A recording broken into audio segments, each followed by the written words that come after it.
Partido Social Comunista do PS. Bem, caro Presidente da Mesa do Congresso, caras e caros camaradas membros da mesa, distintas e distintos convidados, caras e caros congressistas, camaradas, permitam-me que vos trate assim. Sou militante do PS há mais de 30 anos, nunca me enganei nas minhas escolhas nem nas minhas opções e assumo-os com total frontalidade, como toda a vida as utilizei.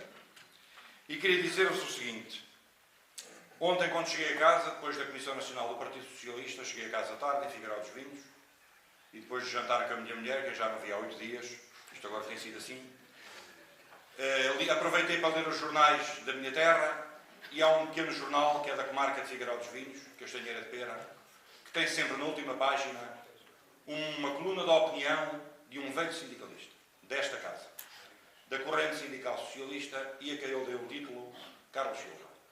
Esse sindicalista e escritor do jornal da minha terra chama-se Calidás Barreto.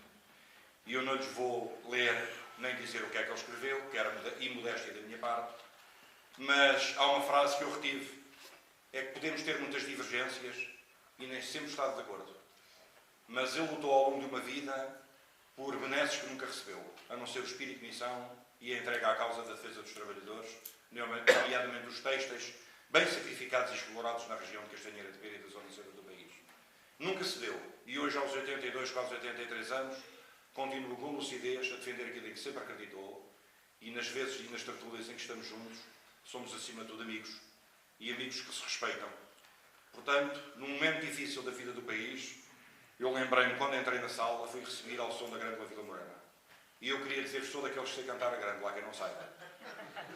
E, portanto, cantei, e quando cheguei à mesa foi um momento muito bonito e muito emotivo, que me faz lembrar os meus tempos do 25 de Abril, em que no Liceu Pedro Nunes tinha 12 anos de idade, um miúdo cheio de sonhos da minha geração, e que não esperava quase 40 anos depois, a geração que me precedeu fosse convidada gentilmente por este governo a emigrar, porque não tem condições no seu país para ter o seu futuro, o futuro que tem direito, e pelo qual os seus pais, os seus avós, os seus familiares, o seu povo lutou e se sacrificou tanto, para chegarmos a um momento cheio de nada. Eu tenho numa das minhas salas da minha casa, tenho várias, infelizmente, vivo numa aldeia, por isso podemos ter casas grandes, e tenho um quadro que não comprei, era barato, e mandei-o moldurar, porque é um quadro da Vieira da Silva, uma fotografia que se compra aí nas casas de revistas, que é grande, e que alguns convidados meus me perguntam: porque é que tens isto aqui? Porque é um quadro estilizado da Vieira da Silva, que diz: o povo saiu à rua, é amanhã do 25 de Abril, e foi o povo que consolidou a democracia naquele dia, que os militares conquistaram, mas fomos nós, os homens e as mulheres deste país, que consolidaram a democracia e a liberdade. Tal como há pouco tempo escrevi, quando em 1385 Dom João I, mestre de Vias, quis ser rei de Portugal por direito e por mérito próprio, também foi o povo, na cidade de Lisboa, que consolidou o reinado de Dom João. Se não fosse o povo em Lisboa e não fosse o povo no Porto, certamente não teria havido a dinastia de Vias. E também certamente não teria existido o Dia da Liberdade e o 25 de Abril, tal e qual como nós o conhecemos. Mas o que não está cumprido é exatamente os pressupostos e a essência do 25 de Abril. Um país mais justo, mais solidário e mais fraterno. E aquilo que assistimos hoje é uma sociedade dominada pelos interesses do capital, não é pelos bancários, é pelos banqueiros. Bancário sou eu. E trabalho e tenho um vencimento pago pela entidade patronal. Mas pelo capitalismo selvagem. Pelas economias que cederam aos interesses dos grandes banqueiros. Alavancada em interesses financeiros especulativos. E quem é que paga com isto? Paga o social.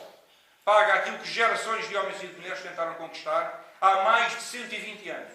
Desde o 1º de maio de 1886 em Chicago, em que se instituiu a Semana das 40 Horas. E agora, ao longo de mais de um século, que fomos conquistando direitos, veio-nos dizer, com um certo discurso chamado o discurso da inevitabilidade, que os portugueses viveram acima das suas possibilidades. E eu não me conformo com o discurso da inevitabilidade em que temos que ficar mais pobres.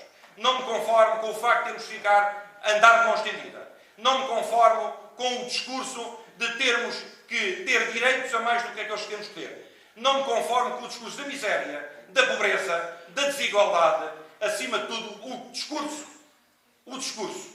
de falta de coesão social. E nós, movimento sindical, temos que encontrar formas de nos entendermos para reagir a esta barbaridade e à tragédia social que se abateu sobre nós.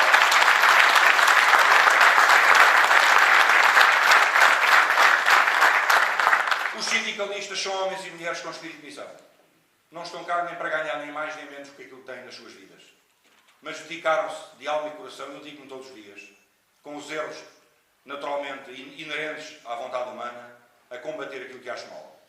Podemos não estar sempre de acordo, mas não concebo que duas centrais sindicais, que eu penso o GT e a CGTB, tenham estado durante 2 anos de costas voltadas. Há coisas que são inimagináveis. E eu tudo farei, como fiz na semana passada com o Arménio Carlos, e numa delegação que gentilmente recebeu da UGT, onde estava o Carlos Trindade, onde desafiei aquilo que é essencial desafiar.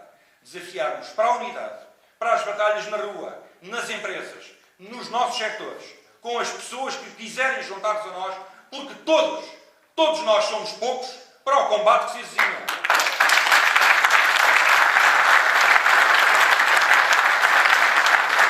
Nenhum trabalhador em Portugal tem um estigma na testa que o identifica a dizer se é deste ou daquele partido. Nenhum trabalhador ou trabalhadora em Portugal defende a contrariedade, sendo a administração pública que não defende o do privado e o do privado combate o da administração pública. Não. Todos são trabalhadores e trabalhadoras do nosso país. E nós não podemos pactuar com o discurso por aí anda vindo do Governo a dizer que se há uns melhores do que outros. E aquilo que hoje é o ónus que recai sobre os trabalhadores da administração pública e do setor empresarial do Estado, obriga a que todos os sindicalistas de qualquer setor estejam ao lado desses homens e mulheres, porque aquilo que hoje acontece a eles vai salpicar certamente amanhã para os trabalhadores do privado.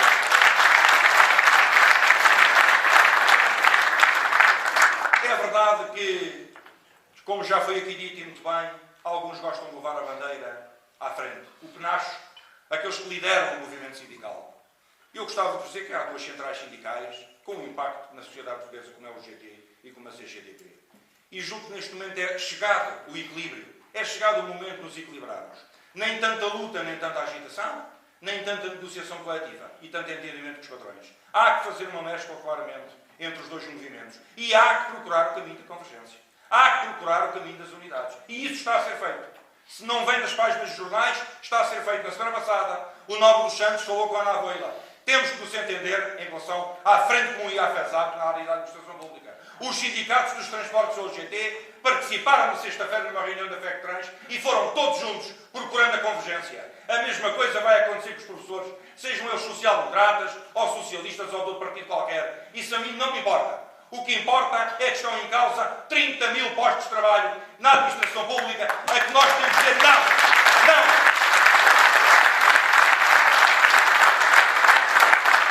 E este não tem que ser curto e grosso, perdoem-me o termo.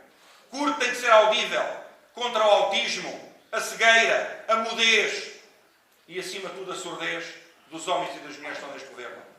É um governo que, para ele, é preferível manter a credibilidade externa perante a Troika do que socorrer, matar a fome e pôr a dignidade em cima da mesa aos seus concidadãos. E isto é imperdoável para qualquer governo eleito no regime democrático. Primeiro as pessoas, primeiro o seu povo e depois a credibilidade externa. E se efetivamente não tivermos condições de cumprir, é porque o governo não se esmerou, não fez a força necessária em termos internacionais para dizer, meus amigos, caros parceiros europeus, caros elementos da Troika, nós não temos condições de cumprir o memorando tal e qual como está desenhado, então vamos redesenhá-lo. Queremos mais tempo, queremos negociar as taxas de juros, porque o nosso povo não pode continuar a sofrer. É isto que tem que ser feito por este governo e não atacar todos os dias os homens e as mulheres que trabalham e quer ainda por cima retirar as pensões e as reformas daqueles que trabalharam ao longo de uma vida com uma expectativa de futuro e que hoje servem também para alimentar as famílias de filhos e noras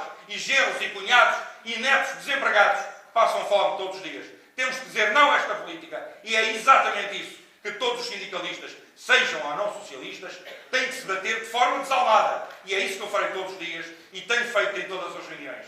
Não entendo este discurso, não aceito este discurso. Basta da política da desgraça, basta da política de tragédia, é um verdadeiro flagelo social. Temos que defender o Estado Social como aqui está. Basta de políticas de direita. E quando o PS, certamente e tanto rapidamente quanto melhor, vier para o Governo, eu quero acreditar e acredito seriamente que o secretário-geral não pode prometer aquilo que não pode cumprir. Mas certamente, quando os socialistas voltarem ao poder, há uma coisa que certamente vai acontecer. Vai renascer a esperança. Vai recuperar a esperança em Portugal. Porque os socialistas têm a obrigação têm o dever moral e político de terem todas as suas medidas sensibilidade social. É a coisa que eu não vejo neste governo há 2 anos. Não existem. E digam o que disserem, primeiro os números, primeiro o quadro de Excel, primeiro a Troika e depois os cidadãos. E isto não é um governo democrático. É um governo que passou para além da dignidade e dos limites da democracia. Portanto, caras e caros camaradas, o momento é difícil, o momento é ingrato, o momento é complexo. Precisamos de manter a nossa unidade. Precisamos de a reforçar. Sendo socialistas da CGTP ou da UGT, sendo social-democratas de qualquer uma das centrais, sendo democratas cristãos ou sendo independentes, ou do Bloco ou da Corrente Autónoma, o que temos é que estar todos unidos. E temos que nos preparar para todos em conjunto. Se é na Alameda ou no Marquês, também pouco me importa, temos é que nos preparar para vir para a rua defender os nossos direitos, tal como aconteceu há 40 anos no 25 de Abril, tal como aconteceu no 1º de Maio, tal como terá que acontecer, as vezes que forem necessárias, até este governo perceber que a primeira e última coisa que tem que fazer é defender os seus cidadãos, é defender os portugueses e as portuguesas, é defender aqueles que sofrem, aqueles que mais precisam. E precisamos de um governo em condições, um governo socialista, que conheça os problemas das pessoas e que os respeite. Viva a corrente sindical socialista, viva o sindicalismo democrático, viva a CGTP,